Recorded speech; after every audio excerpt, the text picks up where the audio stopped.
Le rire, en général, ça provoque aussi un changement dans la manière de voir les choses.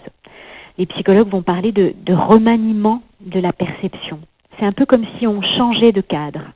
On a une situation donnée qui peut être difficile, qui peut être dramatique, qui peut être lourde, et tout à coup, le fait de développer une forme d'humour, le fait de rire, même si c'est un petit moment, même si c'est à court terme, va permettre de nous dégager, d'ouvrir une fenêtre qui nous permet de voir la situation d'un autre point de vue.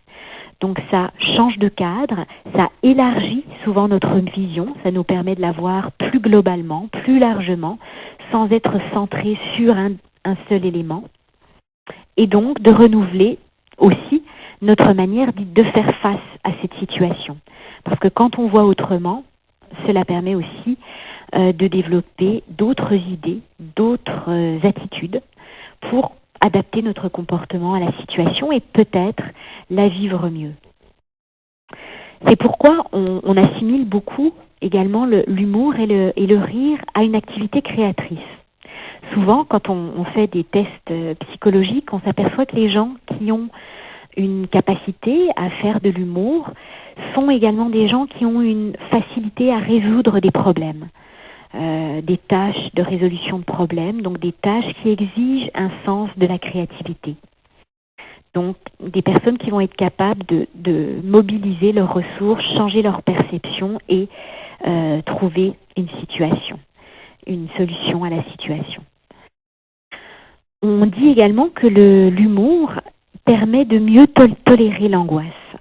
Le psychanalyste Freud, il y a bien longtemps, fin du 19e siècle, début du siècle, nous disait que l'humour permet de sublimer les affects, c'est-à-dire que ça transforme tout ce qui peut être angoissant, pesant. L'humour est une voie de décharge et de sublimation, c'est-à-dire qu'on transforme l'élément pesant, on arrive à le faire circuler, le canaliser dans une plaisanterie, dans une autre manière de voir, et donc à moins le subir. L'humour, c'est également une forme de distraction. Tout bêtement, quand on rit, quand on visionne quelque chose de plaisant, on pense moins à ce qu'on vit peut-être de difficile dans notre quotidien. Donc c'est un effet tout bêtement de nous ouvrir une petite bulle au-dessus de notre tête pour nous évader, pour aller dans un registre de plaisir, de joie et de légèreté. Enfin, dans les éléments généraux, le rire est également quelque chose de convivial. Un philosophe français qui s'appelle Bergson disait que le rire, c'est souvent le rire d'un groupe. De même que l'humour se vit souvent à plusieurs. C'est vrai qu'on peut rire devant son miroir, on peut rire de soi tout seul dans sa chambre, mais souvent, il y a aussi dans le rire et dans l'humour une forme de contagion. Quand quelqu'un rit avec nous, on a tendance au bout d'un moment à rire avec elle et cela crée des liens sociaux, ça facilite le contact entre les personnes qui sont présentes. Ceci, même quand il y a des hiérarchies, quand il y a des différences de position sociale, quand quelqu'un a ri avec nous, on se sent souvent beaucoup plus proche d'elle. C'est également le cas quand on est dans des grands groupes, des assemblées, dans une conférence par exemple, quand les gens ont pu rire ensemble d'une petite blague qu'a pu faire le présentateur. C'est souvent un facteur de liant, de ciment, comme si les gens se rapprochaient dans ce moment de plaisir. Donc on peut dire que ça facilite la communication et ça facilite le rapprochement entre les gens. Maintenant, on essaye d'aller voir un petit peu plus au niveau de la santé, au niveau physique, physiologique. Qu'est-ce que le rire et l'humour ont à apporter? Tout d'abord, quand on rit, ça accélère le rythme cardiaque et souvent de la respiration. Parfois, on peut même avoir le hoquet tellement on rit. Donc, le rire favorise une forme de massage des organes à l'intérieur du corps, donc une détente de l'organisme. qui va être particulièrement intéressante au niveau de certains éléments, notamment le système immunitaire et le taux d'endorphines. Les endorphines, ce sont les hormones qui, dans le corps, agissent au niveau du bien-être. On sait que les endorphines, par exemple, augmentent au moment de l'exercice physique. Vous avez sans doute dû en parler la semaine dernière. Les endorphines augmentent aussi dans tous les moments de plaisir, en général, que ce soit des plaisirs sensuels, mais aussi des plaisirs de bien-être, de joie, y compris donc dans le rire.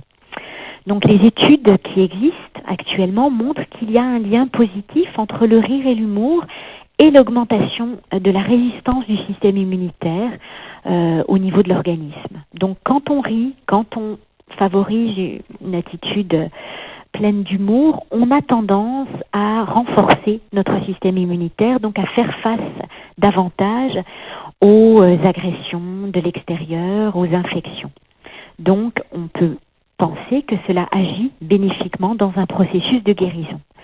Attention, ces études sont au niveau physiologique encore à développer, à augmenter les échantillonnages pour qu'on ait des éléments encore plus probants. Mais au jour d'aujourd'hui, on peut dire qu'il y a une corrélation, un élément positif entre le rire et le fait de résister aux infections et de développer des hormones de bien-être qui favorisent donc l'état d'esprit et le bien-être corporel de l'individu. Il y a aussi certaines études physiologiques encore à renforcer, mais qui indiquent un lien.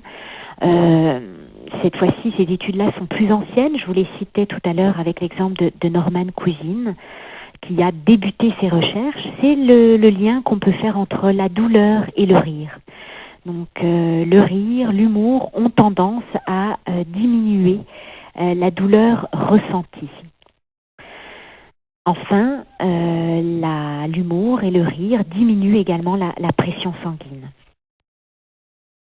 Donc tous ces éléments nous indiquent finalement que l'humour est un mécanisme assez complexe à travers son développement physique et psychologique et qu'il agit sur l'ensemble de l'organisme, donc sur le corps et puis sur la psychologie, l'état d'être intérieur. Maintenant, il faut faire attention à certaines choses. L'humour, bien sûr, on ne parle pas de n'importe quel humour. Il s'agit d'un humour qui ne dénigre pas, ne méprise pas soi-même ou l'individu. On ne parle pas d'un humour qui profite de faire une plaisanterie ou d'être cynique pour se moquer de quelqu'un ou pour l'humilier, ou au contraire pour se moquer de soi-même. On parle d'un humour qui va au contraire chercher à favoriser une intégration, qui va chercher à recadrer les choses, les voir autrement et apporter de la légèreté. Donc on rit avec l'autre et non pas contre l'autre ou contre soi. Je trouve que c'est une différence importante à faire.